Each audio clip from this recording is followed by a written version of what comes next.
निडर, साहसी, बहादुरी और अचूक निशानेबाज। जी हाँ दर्शकों, आज हम भारत भूमि के एक वीरांगना की गाथा सुनाने वाले हैं, जिनकी गाथा सुनते ही हमारे रोंगटे खड़े हो जाते हैं। उनके लिए सुभद्रा कुमारी चौहान लिखती हैं, खूब लड़ी मर्दानी वह तो झांसी वाली रानी थी। नमस्कार दोस्तों, आज के वीडियो में मैं झांसी वाली रानी की कहानी सुनाने वाली हूँ। तो सुनने से पहले प्लीज आप मेरे चैनल को सब्सक्राइब और वीडियो को लाइक कर दीजिए। तो बढ़ते हैं आगे वीडियो में। वो झांसी की रानी थी, भारत की रानी थी, भारत माता की बेटी थी और दुर्गा माता की अवतार थी। इनका जन्म 19 नवंबर 1828 को वाराणसी में हुआ था। इनका वास्तविक नाम मणिकर्णिका था। बचपन में लोग प्यार से इन्हें मनु बुलाते थे। इनके पिता का नाम मोरोपंत तांबे और माता का नाम भागीरथी बाई था। ये बचपन से साहसी थी। इनके पिता ने इन्हें बचपन से ही पढ़ना लिखना सिखाए और एक वीर योद्धा की तरह घुड़सवारी और अस्त्र शस्त्र चलाना सिखाए। जब ये 4 वर्ष की थी तब इनकी माता का देहांत हो गया, तो पूरी जिम्मेदारी पिता पर आ गई।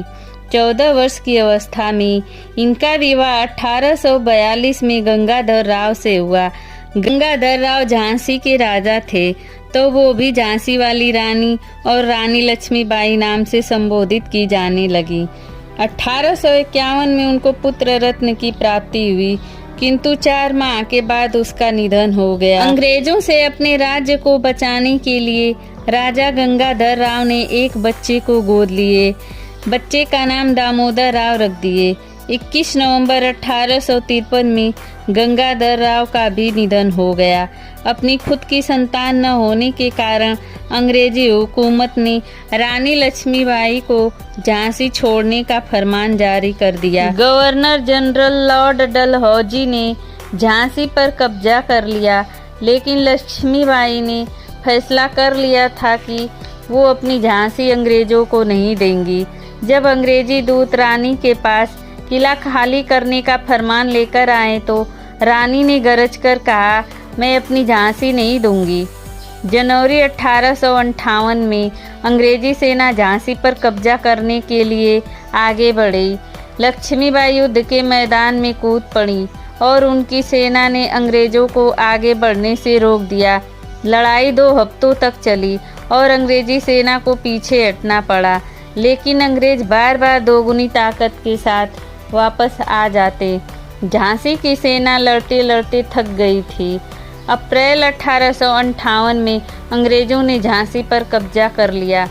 लक्ष्मीबाई अपने कुछ भरोसेमंद साथियों के साथ अंग्रेजों को चकमा देकर किले से निकलने में कामयाब हो गईं और रानी और उनकी सेना कालपी जा पहुँचे और ग्वालियर के किले पर कब्जा करने की योजना बनाने लगे।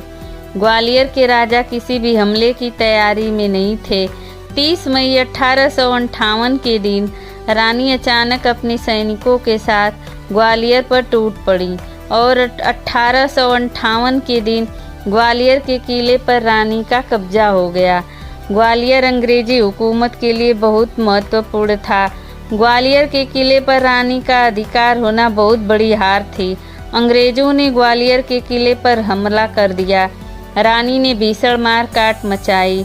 लक्ष्मी अंग्रेजों का सफाया करते हुए आगे बढ़ती जा रही थी। ग्वालियर की लड़ाई का दूसरा दिन था।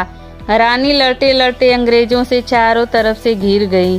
वे एक नाले के पास आ पहुंची। वहां आगे जाने का रास्ता नहीं था। रानी का घोड़ा नाला पार कर नहीं पा रहा था। रानी अकेले थी और सैकड़ों अंग्रेज ने मिलकर रानी पर वार करना शुरू कर दिया। रानी घायल होकर गिर पड़ी, लेकिन उन्होंने अंग्रेज सैनिकों को जाने नहीं दिया और मरते मरते भी उन्होंने सबको मार गिराया। लक्ष्मीबाई नहीं चाहती थी कि उनके मरने के बाद उनका शरीर अंग्रेज छू पाए। वहीं पास में एक साधु की कुटिया थी। साधु लक्ष्मीबाई को अपनी कुटिया में ले गए।